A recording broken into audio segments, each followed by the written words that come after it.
How many business owners are here? Can I see a show of hands? Everybody here a business owner? Anybody know a business owner? Awesome, you're in the right spot. So today I want to talk about mindset, and you're probably thinking, gee, I'm a business owner and I want a better business. Do you know what the necessary prerequisite is to becoming an owner of a better business? First, the business needs a better owner. How do you like me so far? Love it. Because many business problems are in fact personal problems in disguise. Many business problems are a personal problem in disguise. And so in order to have enduring success, all success starts with mindset.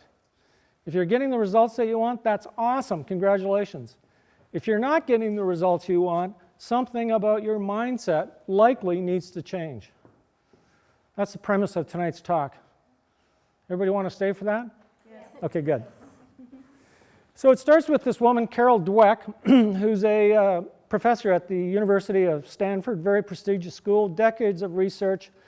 The result of that research is that she discovered people largely have one of two mindsets. They're either fixed, they have a fixed mindset is what she described, or they have a growth mindset. Now when it comes to these sorts of things, there's never an absolute. You're never perfectly over here or perfectly over here. There's generally going to be a continuum. You're generally, however, one or the other. So if you have a fixed mindset, you tend to want to look good. It's more important for you to look good. If you have a growth mindset, your mindset is about learning and growing in opportunities. When it comes to challenges, if your mindset is fixed, you tend to walk away from challenges. People with growth mindsets embrace challenges, want to take on the challenges. When it comes to obstacles, can you see how this is developing? People with a fixed mindset let obstacles get in the way. If you have a growth mindset, you figure, how do I overcome this obstacle? You completely have a different approach to how you go about thinking about things. When it comes to effort, people with a fixed mindset say effort's not worth it. Doesn't matter anyway. People with a growth mindset see effort as a way to get success. Criticism. People with a fixed mindset don't welcome criticism. Anybody here like that? On the other hand, people with a growth mindset encourage criticism, encourage feedback, encourage feed forward, because that's how they can grow. People with a fixed mindset, when they regard the success of others, are jealous. People with growth mindset have a completely different approach. They embrace that and say, how can I enjoy the same level of success? So what's the bottom line here? People with a fixed mindset plateau early. People with a growth mindset continue to evolve. Now when I read this, I thought that this was kind of a limited, very narrow perspective to take and to interpret the entire world through this filter of one or the other. Tonight, though, I'm going to talk about some of the connections I've made and see if it doesn't make sense for you as well about how others have expressed the same idea. So, people with a fixed mindset focus on judgment. People with a growth mindset focus on improvement. Would you like to hear how that sounds? Yes. I'm so stupid. Anybody ever said that to themselves? Yes. Oh, no. People, on the other hand, might say something like, what am I missing? How can I overcome? It's an entirely different perspective, isn't it? Does anybody feel like they've ever been on the fixed side and said some of those things to yourself? Yeah. So how you approach failure is often a determinant of how you enjoy success. How you approach failure and what you think of failure and how you respond to failure is a predeterminant of success. Would you like to see an example?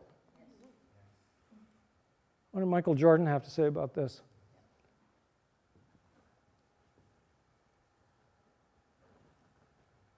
Anybody want to tell me how many rings he's got? 6. You know what's amazing about that? There are two three-peats. Two three-peats, which is one three-peat is phenomenal. But here's what he did. He three-peated, or won the championship 3 times in a row, then quit, started playing baseball, wasn't very good at baseball, came back, played basketball, and three-peated again. Phenomenal. Maybe this guy can teach us something. So he sees failure as part of the process of becoming successful. I think it was Churchill who says, it's only a failure when you decide it is. Until you make that decision, it's just part of your progress. 40 years before this guy said, Henry Ford said, whether you think you can or you think you can't, either way, you're right. Now, if you want to figure this out some more, this is Carol's book on the subject. It's worth reading. And if you're wondering to yourself, am I more on the fixed mindset or do I have a growth mindset? Check it out and take this test online. So who's asking this question of themselves at the moment? Who am I? Can we take a minute to define what that means? Who am I? So on the right-hand side, who you are is the results that you produce. It's the actions, it's your behavior, it's your physiology, it's your decisions. Those are the visible things that we can see of other human beings, and what that produces is results. It's informed by the inputs, your ideas, skills, training, knowledge, and that's driven and informed by your goals. Does this make sense? They all go through a filter, and that filter is your mindset. And all of our mindsets are different. And our mindset is made up of those components, our beliefs, values, identity, culture, and environment. What's interesting about the mindset is just like an iceberg, we only see about 10% of an iceberg, don't we? 90% of an iceberg is below the water line, and so is our mindset. The only thing we get to see of other human beings is the stuff above the surface, and that's what they say and do. That's the only thing that we can recognize. But why do some people behave and say and do different things than other people? That comes from their mindset. And so you can see it ranges on a scope from being conscious, above the water, things that we're aware of, to subconscious, things that we could be aware of if we got sensitive to it. So I want to unpack this a little bit. So the first thing I'm going to ask you is, what are beliefs?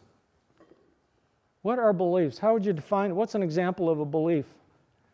Let me give you a little bit of a skill testing question. I want you to make a note of the first word that comes to your mind when I say the word money. Success. Who else? Give me some other examples. Good. Abundant. What else? Game. Pardon me? Game. Game. Love it. Fun. What else? Capacity. Some more examples. Freedom. What else? Security. Now here's the thing. Every single one of us expressed a different idea about money. Let me ask you this. What is money?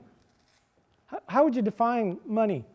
Pieces of deceased notables on it. Pieces, pardon me? Pieces of paper with deceased notables. Notables on it. Well, that's a manifestation of it for sure. Wouldn't you agree that money is an abstract concept backed by confidence in its absolute form? And you know what? Every single one of us has a relationship with money. If you believe that money is the root of all evil, what would you do? How would you behave if you were suddenly given a lot of money? If money is the root of all evil, wouldn't you do everything you could to undermine that money? Of course you would. That's how your beliefs work. What's the average middle-class person think you do with money? Money is to spend, pay off debt. If I asked Jimmy Pattison that question, what would he say? Make more money. Make more money. Who's heard the story of people who win the lottery? They live in a trailer park somewhere. Suddenly everybody in the trailer park's got a new truck, but 5 years later they're broke. Everybody knows that story. Because the person who lives in a trailer park, I'm going to say, with a broad brush, largely hasn't learned or doesn't have the beliefs or can't have the responsibility of a lot of money because their belief system doesn't support it. So here's what I'm going to say to you. If you want to see sustained changes in your behavior, other than having discipline, the only way it's sustainable is if you shift your beliefs.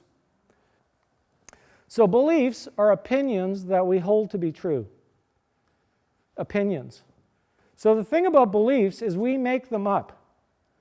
The beliefs are conclusions we arrive at based on our experiences, based on what we think works. And as humans, there's one thing we will always do. We will always satisfy a need. We will do anything to satisfy a need. And so it's always right. Sometimes we don't act in the right way. So then what are values? How do we distinguish between beliefs and values? What's an example of a value? How about values like having pride or being humble? Two ends of the spectrum. Both presumably desirable values. Where do values come from? They come from upbringing. What else do they come from? Culture. What else? Our environment. So the difference between beliefs and values are ones that we adopt based on external sources of authority. So that could be our parents, schools, communities, church, books. So we adopt values. If you go to Google and type in a list of values, Google will send you lots of lists with 600 or more values. So beliefs can change more easily than values do. But is it true that we have the same values in our 20s as we do in our 50s? No. Did your values change when you became pregnant? Oh my God, in an instant. So values are different in that there are concepts that we deem to be important. This is my definition. Someone else may have a different definition of values, but the thing that I'd like to at least the point I'd like to make here is that values and beliefs are different. Often we kind of confuse it and people think it's the same thing, and lots of times it's the way we talk, it is the same thing. For tonight, I'd like to make the distinction that there's a difference. So as we go deeper into our subconscious, deeper into who we are, what's our identity? How do we define our identity? Our identity is who we are. How would you define that? I'm sorry, what did you say? Hold on, Michelle. What did you say, Karen? Beliefs and values. Beliefs and values? What did you say? Some define it as their job title. Job title? I'm going to give you this definition. Anything you say to yourself, about yourself, when no one else is looking. The things you say to yourself, about yourself, when no one else is looking. That's your identity. I'm a great skier. I'm a great dad. I can't do math. Remember that part? So anything you're saying to yourself about yourself is the way that you've framed up your identity. It's the way that you've defined your identity. The things you say to yourself about yourself. Does that make sense? Okay. What then is culture? Anybody flown Air Canada? WestJet? Do they have the same culture? No. Same industry, same aircraft, same country. How can they be so different? Leadership. And the leadership creates their culture. So different companies can have different cultures.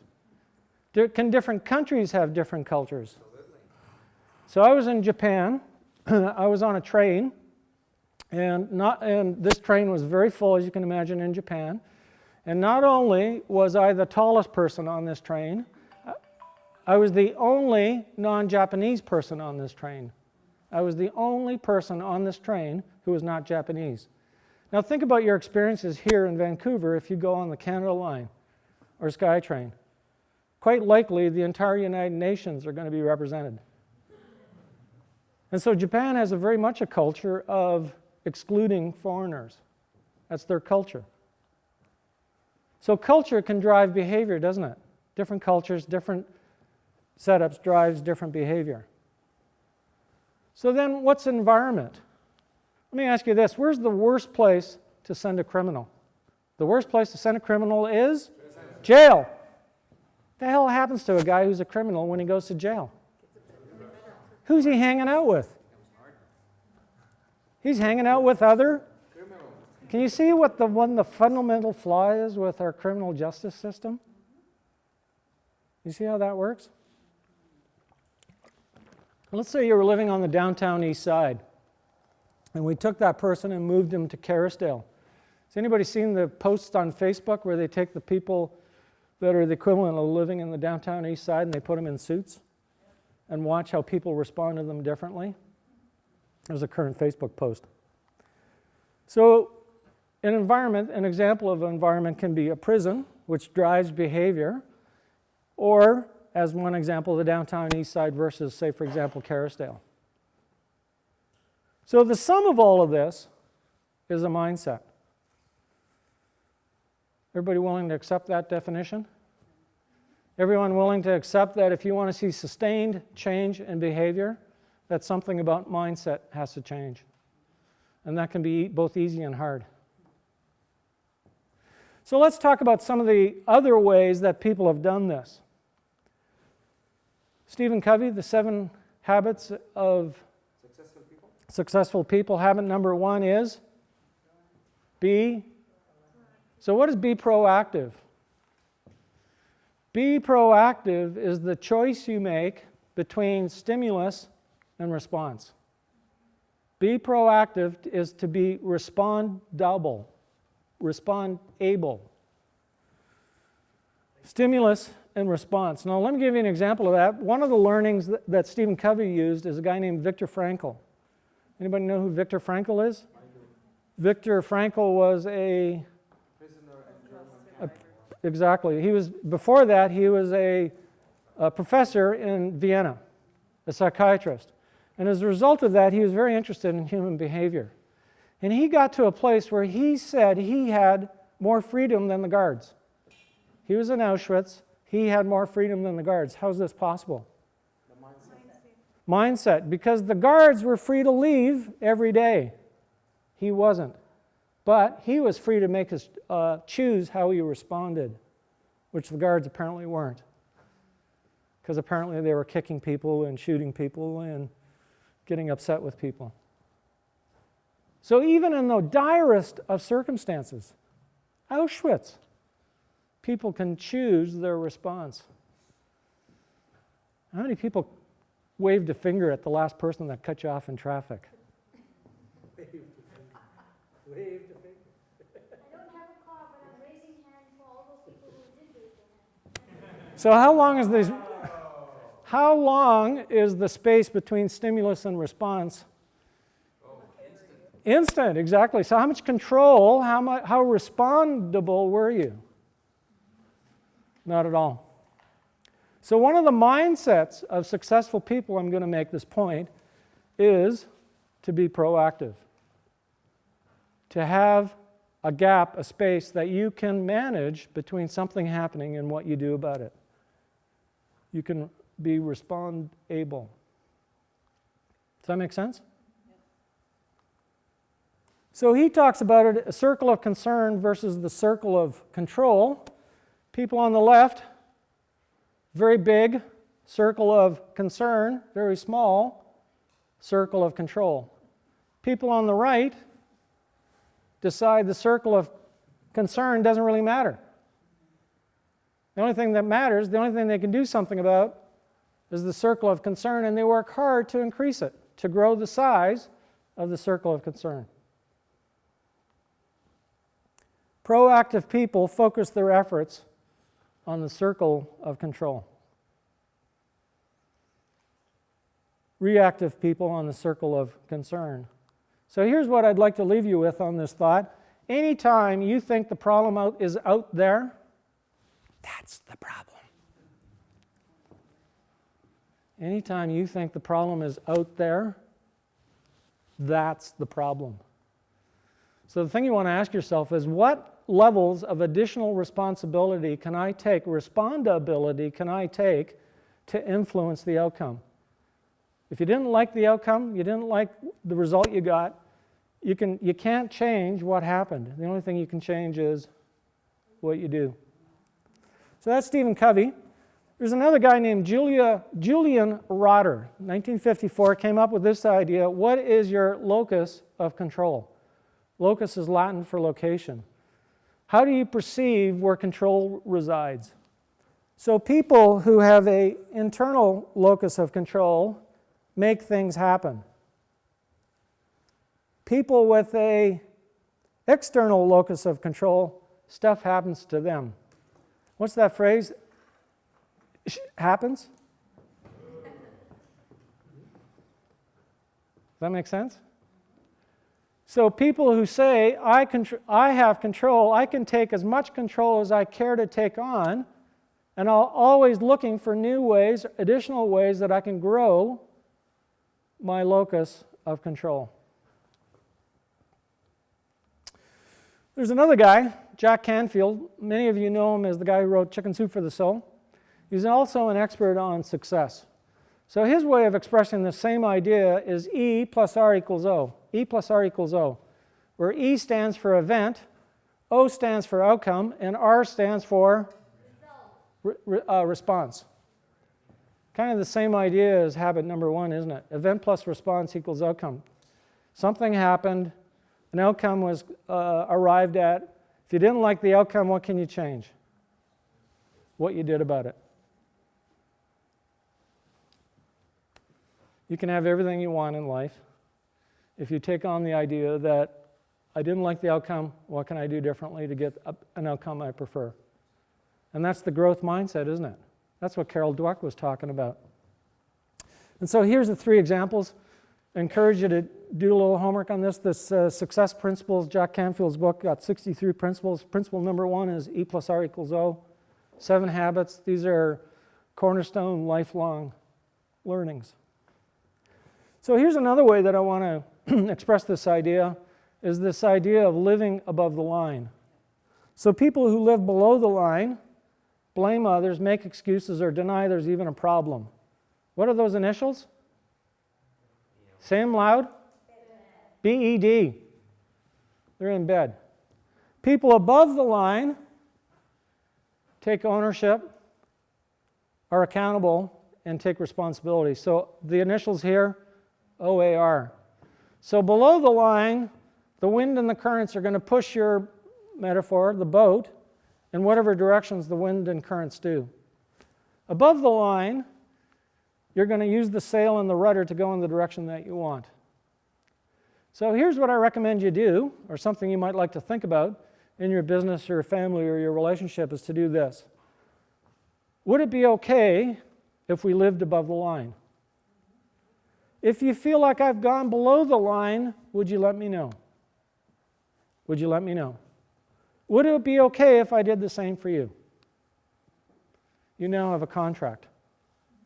You have an agreement. And both of you will help each other, or your team, or your colleagues, or the business you're running, set a standard of conduct. So you can be a victor or a victim.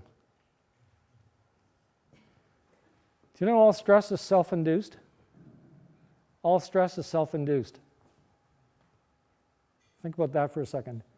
No one but yourself creates stress for yourself. It's what you choose to do about the influences. If your boss is on your case, you can choose to be stressed out about that, or otherwise. You can make a choice about that. And that's what this notion of in control or being a victim. So let me move this in a different direction. There's a guy named Ilya Prigogine who got one of these, Nobel Prize, because he discovered this. Wow. Yeah, no kidding. What is he talking about? Who knows what entropy is? Can someone tell me what entropy is? What's entropy?